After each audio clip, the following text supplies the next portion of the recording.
Ngayon, kahamukan sa ato dinhi, kung dili man galing tanan, nakasinati na masakitan o napasakitan. Tingali, tao ang nakapasakit sa ato. Tao na suod sa ato kasing-kasing. O posible sab na nasakitan kita sa panghitabo sa ato kinabuhi.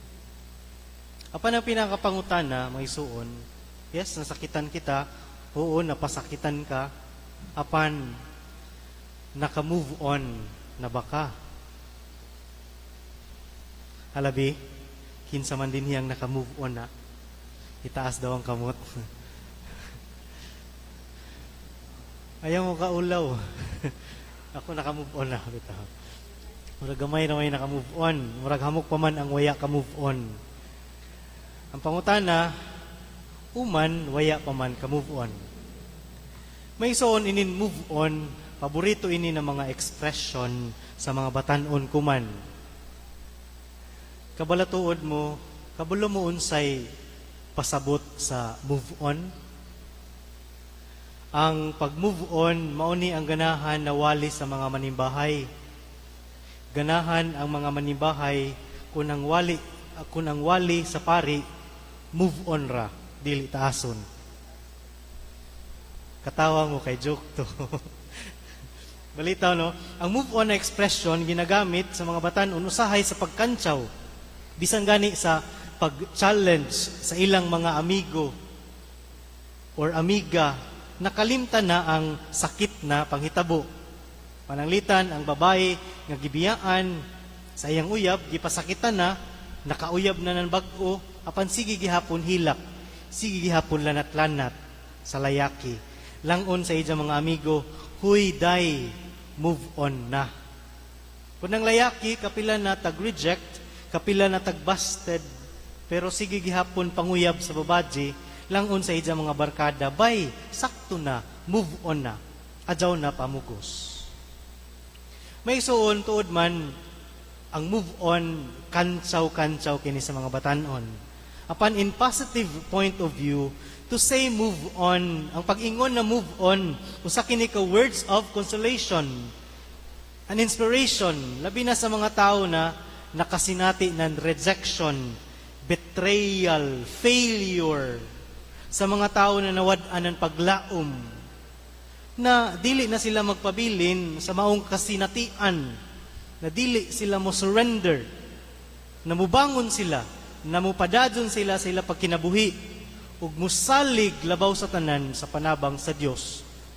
To move on, mga igsuon, is to hope and to trust in God's providence and guidance. To move on is to put our faith and trust in God. To move on is to hope that there will be a better tomorrow waiting for us. Ug sa man mga igsuon, move on na. Look at Amos sa atong unang pagbasa.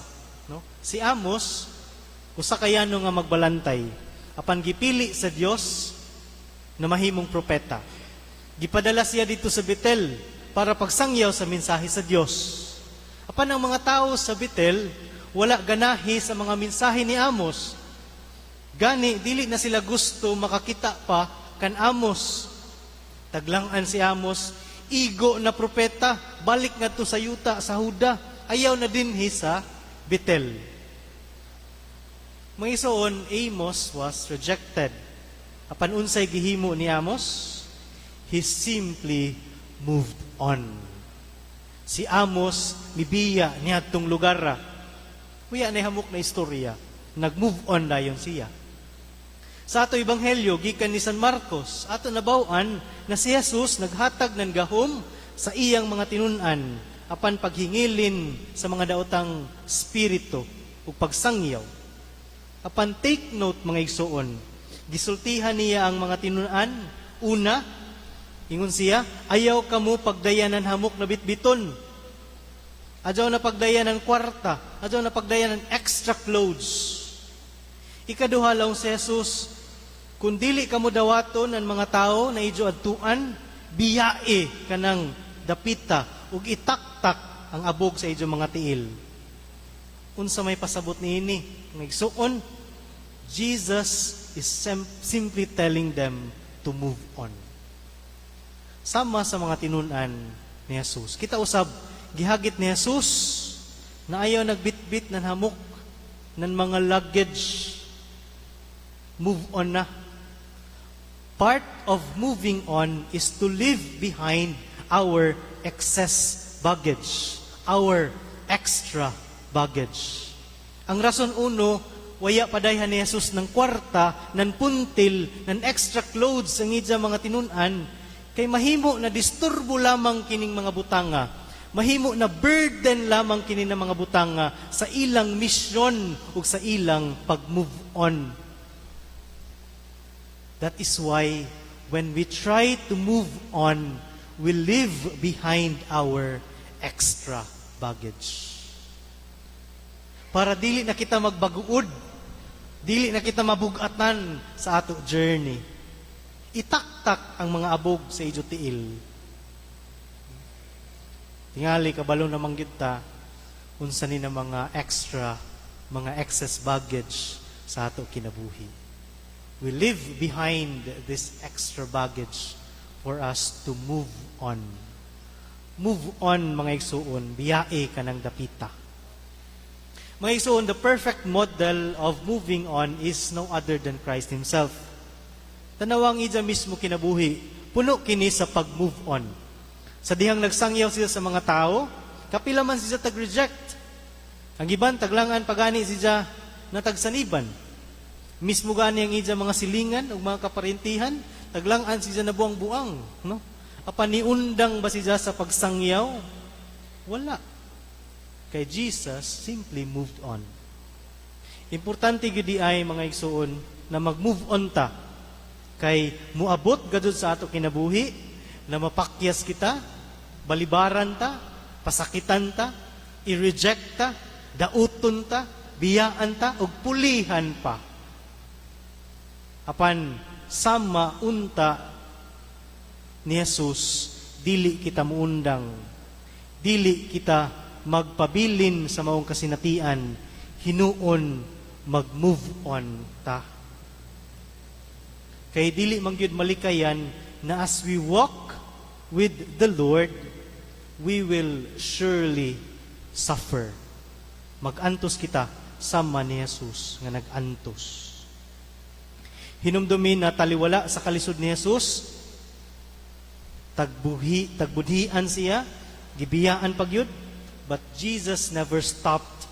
He moved on tungod kay jaon may ija misyon na angay himuon, na angay tumanon kay mao kini ang kabubuton sa Amahan. Dili pwede na magpabilin siya sa kasakit, sa kalisod. Tungod kay kinahanglan move forward para tumanon ang misyon na gihatag sa Amahan. And this is also a challenge for all of us. We have to move on sama ni Kristo kay aduna kitay misyon sa kinabuhi. Yes, nasakitan ta, naglisod kita, tingalid gidautan ta, taglibak ta, gireject ta, but it doesn't mean that we will stop na muundang na kita. Hinuon mag-move on kita para tumano nato ang ato misyon. Dili man pasabot na dili na kita musimba kay na-discourage kita. Dili man pasabot na dili na kita mag-lector, mag-LML, mag-choir, mag-sakistan. Tungod kay jaoy nagpasakit sa ato, labi na kanang ato ra kaibanan. We move on and we continue with our mission. Continue doing and fulfilling the will of God. Bisan lisod, bisan sakit, bisan kapoy, padayon and move on para sa Panginoon. Amen. May God bless us.